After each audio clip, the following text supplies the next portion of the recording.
foundation function is like coming home. So, main bhala ಖುಷಿನಲ್ಲಿ ಬರ್ತಾ ಇದ್ದೀನಿ ಇಲ್ಲಿ.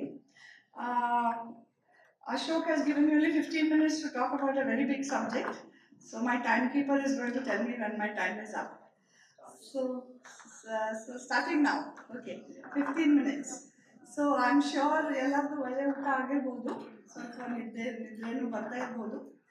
So, but ದಯವಿಟ್ಟು it's a very important issue. So I hope we can all sort of. I wish there was a chance for interaction, but I hope it can, that same conversation we carry through in the panel later. Of course, I've been with Akshara since its inception up till 2007, and then under Ashok's leadership, it has gone from strength to strength.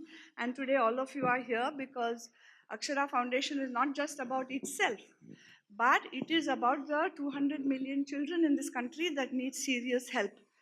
ASAR 2018 just came out. Many of you must have read about it. We know that very slow progress, if at all, is happening in the country with the children. And we feel every time we look at ASAR, how are we managing to let the children of this country down? All of us who are doing so many things, why are we not able to fulfill the basic needs of the children to be learning better? There are many determinants of learning and education, and I know this room is fully committed to every child learning well. But when you see that only one third of children in class 5 can do basic arithmetic, you really begin to see why the work that all of you are doing today, it all adds up, becomes extremely critical for the country. So please re-energize yourself, and we need to continue. But my topic here today is about societal platforms in education. Iga, when you think of education, it is a societal mission, alva. It is not just the responsibility of teachers, the school system, the government, the parents. It is everybody, society's responsibility to make sure that the young people of this country get a good education, become good citizens, and participate fully in this democracy. So we've always thought of this work as a societal mission. And that Samaj, Bazaar, Sarkar, all of which elements are good at different things, must come together to solve these large, complex societal problems like education, health, water resources, looking after the environment, skilling. I mean, we can think of so many things. So if Samaj, if we can all agree, Samaj, Bazaar, Sarkar, civil society, markets and state have to work in a continuum to solve large problems like education, then we started to think as a team, how do we make this collaboration easier, right? How do you reduce the friction between these sectors to collaborate so that they can give the best of themselves? They have different talents. Civil society is extremely good at working from the heart, from passion, working at the grassroots, working with people, innovating all sorts of things, taking a lot of risks, demonstrating how to do good work. Government has the mandate and the ability to take things to massive scale, right? Once government decides to do something, the way it can do it, no other entity can. And markets are very good again at innovating, at looking at spaces which can be financially supported, which can be financially viable and sustainable. We need everybody to work in sync. So one of the questions to us was, how do we reduce the friction for collaboration? And with that, the team that we are now calling the Societal Platform Team, we say we would like that societal platforms are one way to address, not the only way, but one way to address large, complex, socially dynamic, ever-changing problems where the solutions seem to be left far behind the changing and rapidly escalating nature of the problem. So some of the fundamental things we like to talk about when we as a team talk about societal platforms is how can you get all these three entities to work together using some principles that we believe, what can we do not to solve something, because then we ourselves will become the choke point, right? If Akshara Foundation had said only Akshara Foundation will solve the problem of math learning, it would have been nowhere. Because Akshara knows how to reach out to all of you, you all can together be more than the sum of your parts. So how can we distribute the ability to solve? How can we restore the agency of everybody in the system to themselves become part of the solution and not remain part of the problem that somebody else has to solve? So how do you structurally answer this question? The other thing that we like to talk about is, again, I do again re-emphasize restoring agency. It's not about giving somebody something, right? But igniting their own ability and imagination. So that is a very important pillar for us to think of when we design societal platforms. Then, because for us it's a value and a principle by itself, and in India it is a complete reality, diversity, right? It's not like somebody got some fantastic idea, now everybody else has to follow suit and implement that idea. It would never work in a country where every 100 kilometers the language, the culture can change, right? Even within a small village you can have so many kinds of communities and cultures. So we very strongly believe that you do need a unified system, right? Because there are some common goals that we all share no matter which spectrum of that whole diversity we are on. So how can you have a unified system but not a uniform one? How can you allow diversity to play at scale? So that was another fundamental design principle that has been occupying us all for the last 3-4 years that we've been talking about this. And if we are to do all of this at scale, right?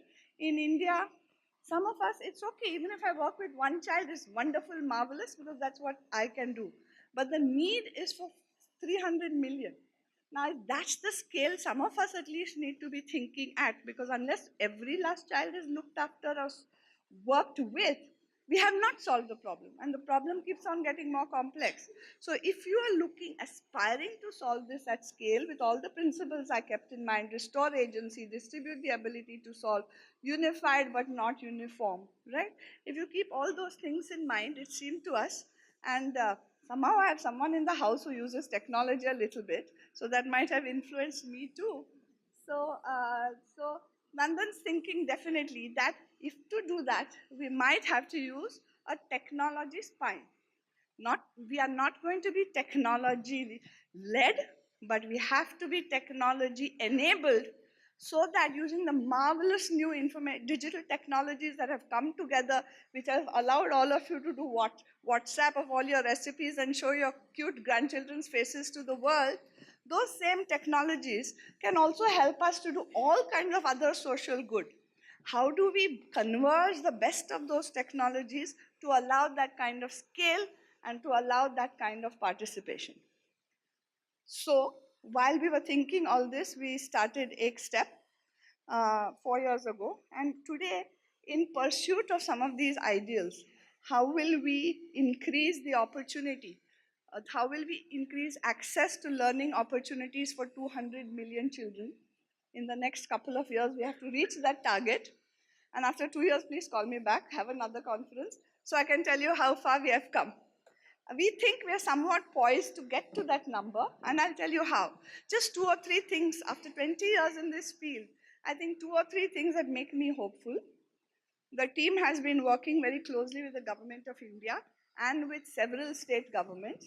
And it has, some of the infrastructure that we have built has resulted, as many of you know, the Diksha platform, the national teacher platform, which now puts a lot of power in the hands of teachers to learn from other teachers directly without a hierarchical system, to build content, to use their creative abilities, to be in a system which gives them many more abilities than would be possible without such a platform. And, excuse me, I also had a good lunch, so now I need the water. So right now, there are millions of teachers already on this platform, and eventually we hope that some 15 million teachers will be on the Diksha platform and learning from each other in a live, dynamic sort of way. On the other hand, the team has worked with several governments to put in QR codes in textbooks. How many of you have seen any of that? So some of you have seen that. I should have thought of bringing one. Oh, we have enough of them. So ದಯವಿಟ್ಟು ಆಮೇಲೆ ನೋಡಿ ಅಲ್ಲೇ ಇದೆ open ಇದೆಯಲ್ಲ ಅಲ್ಲೇ ಇದೆ. So what we have done, by what the governments have done by putting the QR code in their textbooks 2 billion textbooks get created every year in this country. Massive scale. If there is nothing else that reaches every Indian home, a textbook 100% will find its way into an Indian home. So think of this. We have a textbook as an entry point right inside the family, right inside the home, right? Unfortunately, a physical thing can only be static. So the minute you put the QR code, you are able to bridge between the physical and digital worlds. Even if I wrote the textbook chapter before the latest universes were discovered, or we found out how much light has come into the universe since time began, I can't change the textbook. But if there's a QR code and if I can scan that, that may tell me just about the planets, but I will also find out what I read in the newspaper today. If the National Teachers Platform is working as it should, if the teachers are engaged in providing the information to the children, it allows children immediate access to evolving knowledge. Again, disintermediated from any hierarchical structures, right? Directly a child can access this once content is put. So I think between these two things, right? Between the QR codes and the national teacher platform, all of us in civil society, all of us in government, even market players can play a good role to support education through these twin pillars. So in education, when you look at it, we have teachability, learnability, and accountability, right? Any of the work you do, it will fall into one of these three stools, right? You want to improve the ability of students to learn, which is learnability. You want to improve the ability of teachers or parents or whoever is tutoring the child. You have to improve the ability to teach. But all of this has to be in a visible framework of accountability. How do we know? How will we know that the learners are learning and the teachers are teaching better? So you need the accountability framework. I believe that we now have, through societal platform thinking, a fairly evolved understanding of how to create those pillars. And I think continued involvement of civil society actors, the Samaj sector, is going to be incredibly important to make that happen. So really that is what I wanted to say in a nutshell, because if I go very deeply into the concept, so now we have taken the idea of societal platform into other sectors like health, water, financial inclusion. But I really believe that in education, it is likely to be the most successful precisely because of what civil society and government have done for the last 70 years in this country, worked so hard to create an educational structure right down to the last mile, right down to the last Indian home. So when we already have that, when we have millions of teachers who are engaged with children every day, when we have thousands and thousands of very good and sincere civil society organizations working directly with children, and when we have these emerging technologies that can be pulled in to support the work of government and civil society, I think in education we have the best chance in the next 5 years to crack some of the problems that have plagued us for so long. I think time comes when a kind of momentum builds up, and then you have a tipping point, and suddenly things change. And they don't change in a big way overnight. Usually, when you look back, it's one change at a time that happens, and then suddenly the pot is full, right? When you say you don't know exactly which mug when you put into the pot actually fills the pot. I sincerely believe we are at that point where the tipping point where we will see in the next 5 years all of us together making that stride. And by Asar, this was Asar's 14th, 13th? Okay. Let's all say to ourselves when Asar 15 comes out, at least in math, all of us together will ensure that it will not be 1/3 who don't know, but at least, okay, theek hai, 1/3 who are left behind. Here it says only 1/3 no, but at least let's make that only 1/3 left to go. I think we should aim to do that. I think some of the principles I talked about are very important. I think many of you, if you unpack the work you do, you will find that you're trying exactly to achieve those. Distribute the ability to solve, restore the agency of all actors in the system. Don't think that there is one size that fits all. Make it unified but not uniform, your approach. And don't be technophobic. embrace good technologies to amplify the good work that you do. So, thank you all for listening to me. How much time do I have left out of my 15 minutes? 12 seconds? But okay, if there's anybody, he knows his math too well. So, that's a problem. Okay. But if anybody has a question about what I said, I will ask for extra time using my influence with Ashok Kamath. So, does anybody want to ask me something which I was not able to make clear? One or two very quick questions. Please. Yes. Okay, thank you. I should have, yes, that's good. So so for example, what we are developing, some of the tools and toolkits that we're developing on the platform allows accountability to be sort of part of what you do.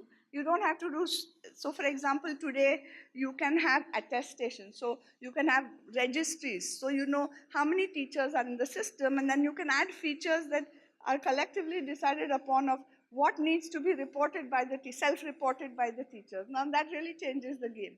Or you can have attestation certificates. Right now we send teachers from the time I remember, okay, it might have changed. 20 days a year, teachers are sent for training, right? And you don't know who got trained, how much they got trained, how much they deployed in class. We are don't have the greatest indicators. You can use technology not only to attest what kind of training has happened, but also to see how it is being deployed. So there are many technologies that will allow you to track while respecting your privacy, and that is just one nature of it. But there are many other things that my tech team could have talked to you about. But I think technology enables better accountability. Anybody else? Do you think, do you all think we are progressing on learning how to teach maths? How many people believe that? I hope everybody. Don't hesitate, I believe it. So how many, okay, how many people think that yeah, please, go ahead. No, she raised her hand because she's confident that we are improving. So that's good. No, I really think so. I think we have all learned so much just in this last decade, and the commitment is there. You know, you realize, and this is the last thing I'll say, you realize that actually it's only a 15-year problem. We just keep our noses to the grindstone because the demographics of India is changing. So after 15 years, actually, we will have far fewer children in the school system, right? They will have gone. Now, so we must make sure that those who are moving up have all our attention and focus right now so that the rest of their lives are better. But also keep in mind that the size of our problem is going to reduce just in the next 10 to 15 years. So on that happy note, dhanyavad garu, and thank you for listening to me. All the very best in your journey.